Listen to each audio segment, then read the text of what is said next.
У кастрычніку 1927 года на адной з нью-йоркскіх вуліц прагучалі стрэлы, якія паставілі кропку ў цэлай эпосе гарадскога крыміналу.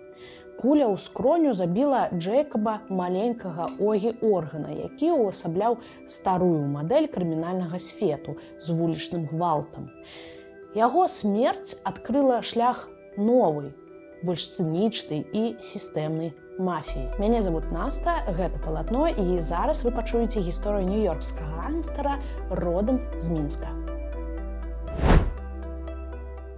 Джэйкаб Орган нарадзіўся ў Мінску ў 1893 годзе ў яўрэйскай сям'і. Да пераезду ў Злучаныя Штаты Амерыкі ў сям'і было прозвішча Органштейн.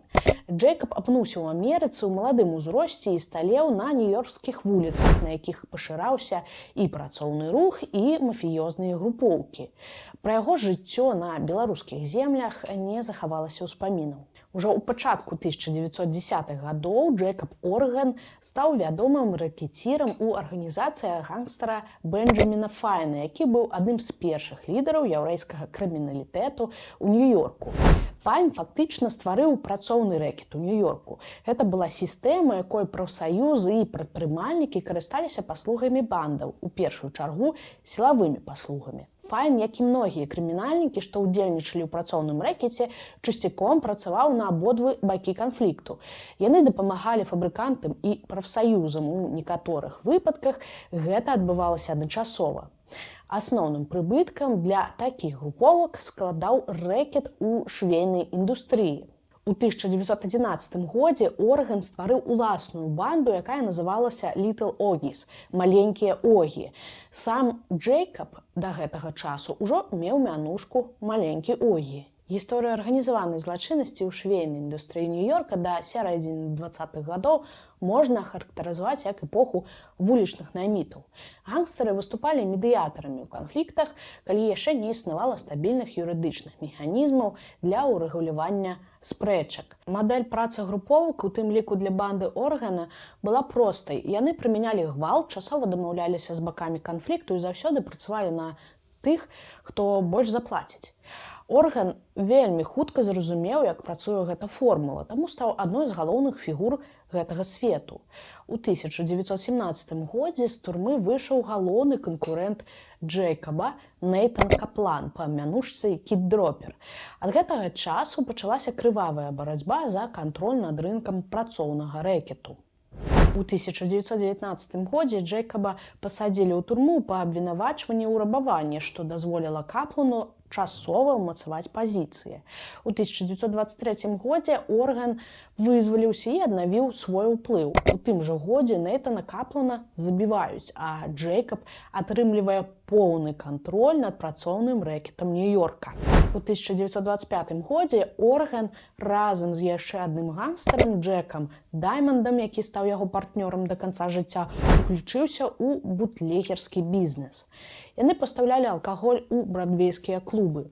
Аднак для Джэйкаба асновай яго маленькай крымінальнай імперыі ўсё роўна заставаўся рэкет. У 1926 годзе ў швейнай прамысловасці выбухнуў маштабны страйк. Знешне гэта выглядала барацьбой за роўныя заробкі і стабільны працоўны час, але ўнутры ішло жорсткае змаганне паміж сацыялістамі і камуністамі. Орган са сваёй бандай быў наняты камуністамі для абароны страйка, хоць пасля працадаўцы адмаўляліся ад таго, што набывалі паслугі крымінальніка. Канфлікт перарос у маштабны гвалт. На вуліцах адбываліся перастрэлкі і забойствы, а на фабрыках учынялі ўзброеныя налёты з нападамі на іх уладальнікаў. Урэшце канфлікт быў вырашаны пры пасярэдніцтве бізнесоўца і гангстера Арнальда Ротштейна. Пазней Фрэнсіс Скотт Фіцджеральд напіша «Вялікага Гэтсбі», у якім Ротштейн будзе прататыпам аднаго з герояў.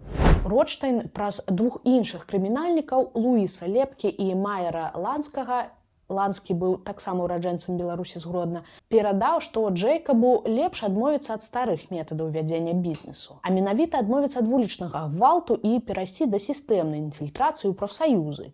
На той час крымінальны свет вырашыў перайсці ад разовых паслуг да пастаяннага кантролю над прафсаюзамі, увайсці ў кіраўніцтва прафсаюзаў ці паставіць сваіх людзей на ключавыя пасады. Джэйкаб Орган адмовіўся ад прапановы, і так ён стаў праблемай для новага светапогляду крымінальнікаў. Джэйкаба задавальнялі хуткія грошы, і ён зусім не хацеў змяняць існуючы лад.